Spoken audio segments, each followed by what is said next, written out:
Hi guys, नोंथांमोनखौ दिनैनि बे इभिनिं समाव लाइभ जे जादों बेवहाय पानेरि समष्टिखौ लानानै 64 नं पानेरि समष्टिखौ लानानै जि दावराव जादोंमोन आं दिनै बेयावहाय माखासे आंनि पार्सनेलि आंनि साइडनिफ्राय बे बाथ्राखौ बुंगोन। बे खामानिया नोंथांमोननि थाखाय साबजाथाव नंगौना नङा जे नोंथांमोननि 64 नं पानेरि कनस्टिट्युएन्सिनि रायजो राजाफोरनि एबा दैदेनगिरिफोरनि थाखाय बे आंनि बुंनाय रावा नोंथांमोननि थाखाय साबजाथाव नंगौना नङा आं बेखौ मिथिला, खिन्थु आंनिफ्राय फारसे आं बे सल्युसनखौ बुंगोन कि बेनिफ्राय जुदि नोंथांमोना जुदि बिजेपि पार्टिनिफ्राय जि केन्डिडेट होदों जेरै एमपि बिस्वजित दैमारी बिथांजों नोंथांमोना जुदि मोजां मोनाखैबा कानेक्सना जुदि नोंथांमोननि थाखाय बे मोजां नङाब्ला बे मानसिया आरोना नोंथांमोना बेखौ देरहाहोनो गोसो गैयाब्ला आरो बिथांनो भट होनो गोसो गैयाब्ला अब्ला नोंथांमोननियाव सल्युसन दङ। बेयाव टेनसन इसेबां जानो गोनां गैया। जुदि इउपिपिएलनिफ्राय बेवहाय टिकेट मोनाब्ला नङा होमबा, इउपिपिएलनिफ्राय जुदि टिकेट मोनाब्ला जुदि इउपिपिएलनि केन्डिडेटनो नोंथांमोना भट होनो गोसो जादोंब्ला बाट बेवहाय इउपिपिएलनि भट गैयाब्ला माने इउपिपिएलनि थाखाय माने बेवहाय सिट गैयाब्ला बा सिट गैया माबाया अख्रायबाबो मोनाब्ला होमब्ला बेवहाय मा खालामनो हायो नोंथांमोननि थाखाय सल्युसन आं मोनसे मोजां सल्युसन लाबोदों नोंथांमोननि थाखाय। बे सल्युसना मा जाथावना आंनि गोसो गोरबोनिफ्रायसो बुंगोन आरोना। दा बेवहाय बुंनायगोन सोरबा मेच्युर नङा नों ओरै पलिटिकेलनिफ्राय जानगाराव था ओरै मेच्युर नङा, बाट आंनिफ्राय जि दिमागाव आंनि माइन्डआव जे खाथिगासिनो दं आंनि माइन्डआव जे सोलिगासिनो दं जे बेनि सायावहाय बे प्रब्लेमनि सायावहाय बे प्रब्लेमखौ जे सोखानो बोरैहाय बे आंनि साननाय आंनि दिमागनिफ्राय आरोना। दा दिनै बिपिएफ हान्जानिफ्राय दायो आंनि खोनानाय मथे आरोना बिपिएफ हान्जानिफ्राय लक्षिराम बर' होननाय सासे सुबुङा ओंखारदों। बिथाङा बिपिएफ पार्टिनिनो सासे गोख्रों वार्कारखामोन आरो बिथाङा आसाम फुटबल एस'सिएशननि सासे लेङाइ आफादगिरिबोनो आरो बिथाङा दायो 64 नं पानेरि समष्टियावहाय बिथाङा दायो मा गेलेगोन आरोना, मा जागोन कन्टेस्ट खालामगोन बिजेपि पार्टिनि एमपि बिस्वजित दैमारी सारजों बिथाङा कन्टेस्ट खालामगोन गेलेगोन।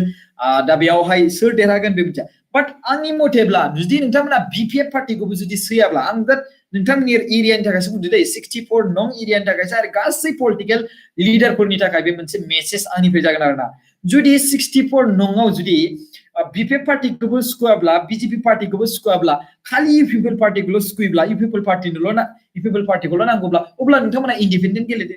नङा होमबा, इन्डिपेन्डेन्ट गेलेदो नोंथांमोना जायफोर हायो। दा जुदि गासिबो रायजो राजाफ्रानो जुदि बिपिएफखौबो सुखुवा बिजेपिखौबो सुखुवाब्ला अब्ला इन्डिपेन्डेन्ट गेलेबा इन्डिपेन्डेन्टआवथ' देरहाखाथारगोन ना, ओरैथ' इउपिपिएलनि गेलेबा देरहाखागोनानो देरहानायालाय, बाट नोंथांमोननो जुदि टिकेटानो गैयाब्ला मायानो गैयाब्ला अब्ला प्रब्लेमानो सल्भ, मिथिबायना नङा होमबा। नोंथांमोना मा बुङो प्रब्लेमा सल्भ नङा बे माने आंनिफ्रायसो सानदों, नोंथांमोना मा सानो बेखौ मिथिया आरोना। खिन्थु जुदि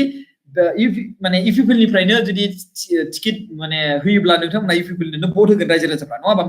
मोनसे बिराद माने एरगेन्स बा मोनसे बे एरगेन्स नङा, बे मोनसे सानना लादों आरो सानबावना। जेनेबा सापस हमना ला नोंथांमोना जुदि इउपिपिएलनिफ्राय टिकेट मोनब्लासो इउपिपिएलनि केन्डिडेट मोनबा रायजो राजाफ्रा गुथाय जेसेबांखि दङ खालि माने बिथांमोना इउपिपिएलनोल' भट होगोन। मानो होनबा उदालगुरि डिस्ट्रिक्टनिफ्राय बिपिएफनि इउपिपिएलनि हानजा जानानै गासै मोनबा सिट देरहानो हादोंमोन एमसिएलआवहाय। थिग बिदिनो दा पानेरि समष्टियावहाय 64 नं पानेरि समष्टियावहाय दायो गोबां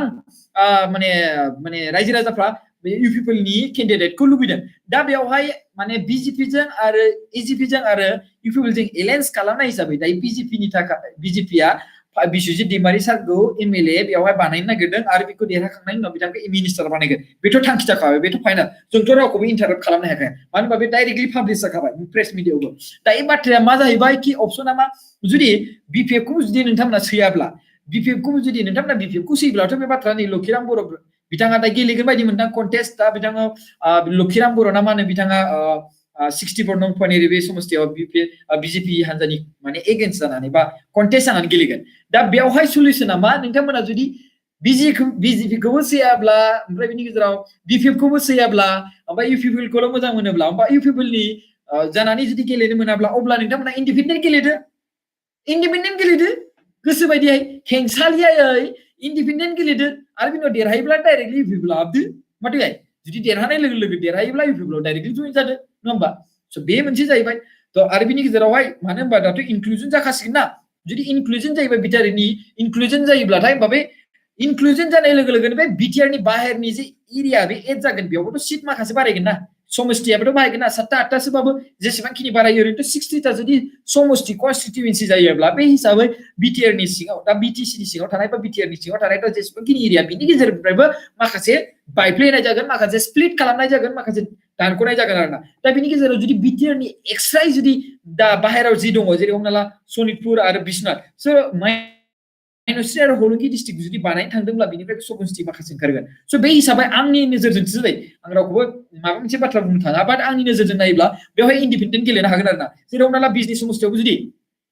बिजेपि पार्टिनिफ्राय जादोंब्ला इउपिपिएल पार्टिनिफ्राय गैयाब्ला साप'ज हमना ला बिजनि समष्टिनिफ्रायबो माने मा होनो इन्डिपेन्डेन्ट गेलेनो हागोन आरोना जाय जायगायावहाय माने गुबुन माने पजिसनखौ होदों मोनब्रै जुदि 8टा जुदि सिटखौ इउपिपिएलनोल' होदोंब्ला बा माखासे सिटखौ गासिबो जेसेबांखिनि जुदि माहाजानाव हाबनानै जुदि बिपिएफआ हाबदोंब्ला बिपिएफखौ जुदि देरहानोब्ला बे नोंथांमोननि सायाव जुदि इउपिपिएलनि बाथ्रा जुदि रायज्लायोब्ला अब्ला बेवहाय 8टा जुदि सिट जुदि होदोंब्ला होमबा 4टा सिटखौ इन्डिपेन्डेन्टआव गेलेनो हायो जुदि बेबायदि नोजोरै नायोब्ला आरो बे माने पलिटिकेलनि लेगेल इंगलि जुदि नायनाय महरै आरोना जुदि रायजो राजाफ्रा खालि बे सरकार माने दा सरकार जादों जेरै हमना ला दायो मानो होनबा गासिबो बिथिङाव इउपिपिएलखौल' नोजोर होगासिनो दं इउपिपिएलखौ सापर्ट होगासिनो दं जेरै हमना ला दासो मनरन्जन ब्रह्म बिथाङा माने दहायसो मनरन्जन ब्रह्म बिथाङा दतमायावहाय जइन जाबाय माने फार्स्ट क्लास टिकादार जाय बिपिएफ पार्टिनि जानानै सिगां खामानि मावोमोन बिथांमोनानो जेसेबांखिनि बिपिएफ पार्टिनि जेसेबांखिनि माने रांफोर माफोर बेफोर गासिबो प्रभाइड खालामनाय मानाय बिथांमोनानो खालामोमोन दा दिनै बिथाङानो माने दायो माने एमएलएबो टिकेट मोनसिगोन बायदि मोनदों खोनानो मोनदों बाट नंगौना नङा जास्ट खोनादोंसो दै बेखौ कनफार्म आन्दासान आंखौ दा कनफार्म होदों होननानै बुंलायगोन दा प्रकाश पानेरि खुंगुर ब्रह्म बुंदों प्रकाश पानेरि कन्स्टिटिउएन्सिनि खोथाया जोबोर सिम्पलमोन नाथाय बिथांमोना बुजियाखै खुनुरुखुम बिजेपिनि अपरचुनिटियाव गभर्नमेन्ट दं आं मोनसे बाथ्राखौथ' बेखौनो बुंगासिनो दं दायो पानेरि समष्टिनि बाथ्राखौनो बुंगासिनो दं पानेरि समष्टियावहाय जुदि बिजेपिखौनो होदोंब्ला जुदि इउपिपिएलनो सिट होआब्ला इन्डिपेन्डेन्टआव गेले इन्डिपेन्डेन्ट थ्रुयै डाइरेक्टलि सापर्ट खालामनो हायो ना माने जोंनि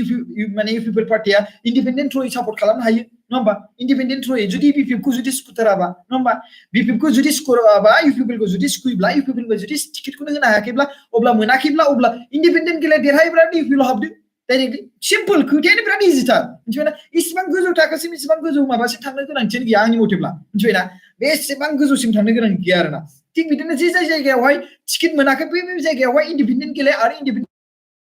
देरहाबाथाय इउपिपिएलआव हाबनानै हो बा जाय जायगायाव हाबनो गोसो बेयाव हाबबानो जाबाय आरो सिम्पल खोथाया आं बेखौनो बुंनानै गोसो गोथारै नोंथां बिदाय लानो थांबाय बे हर समाव भिडिअखौ मोजां मोनोबा लाइक खालामबानो जाबाय 172 दा भिउ जादों खिन्थु लाइकआनो गैया वाइ मानि थाखाय मा आंखौ बोराबना दं नामा नोंथांमोना मा मोनसे दं जादों नामा गोरोन्थि जादों नामा माने इसेबां माने लाइक गैयै बायदि मा गैयै बायदि जाबाय थागोन स' आंना सिम्पल बाथ्राया बेनो कि सिम्पल बाथ्राया मा कि जुदि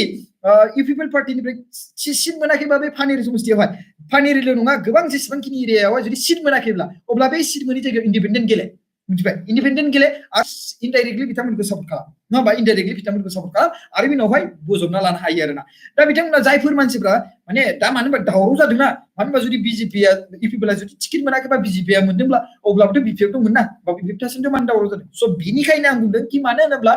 माने इउपिपिएलखौ गोबां मोजां मोनगासिनो दं मानसिफ्रा स' इउपिपिएलखौ मोजां मोनदों बिनि थाखायनो इउपिपिएलनो टिकेट नांथारगौ स' गोबां रायजो राजाफ्रा इउपिपिएलखौ मोजां मोनगासिनो दं दायो स' बिनि थाखायनो बे बाथ्राखौ आं बुंनाय जादों जुदि प्रब्लेम मोनथारदोंब्ला इन्डिपेन्डेन्ट गेले आरो इन्डिपेन्डेन्ट गेलेनाय लोगो लोगोनो होमब्लाना देरहायोब्ला अब्ला डाइरेक्टलि हाबदो नङा होमबा हाबदो स' बास गुड नाइट गाइस आंनिफ्राय बेनो आंनि गोसोनि आंनि नैबे दिमागाव आंनि गोसो गोरबोआव बेबायदि सानगासिनोमोन जायनि जाहोनाव आं बे बाथ्राखौ आं नोंथांनि सिगाङाव भिडिअ बानायनानै होनाय जाबाय भिडिअखौ मोजां मोनोबा लाइक खालाम 186 भिउ जादों लाइक भिउ आरो लोगोसे बिनि उनाव बे भिडिअखौ WhatsApp मानि स्टेटास खालामना हो जाहाथे दैदेनगिरि होयो thank you so much bye bye good night sweet dream bye bye thank U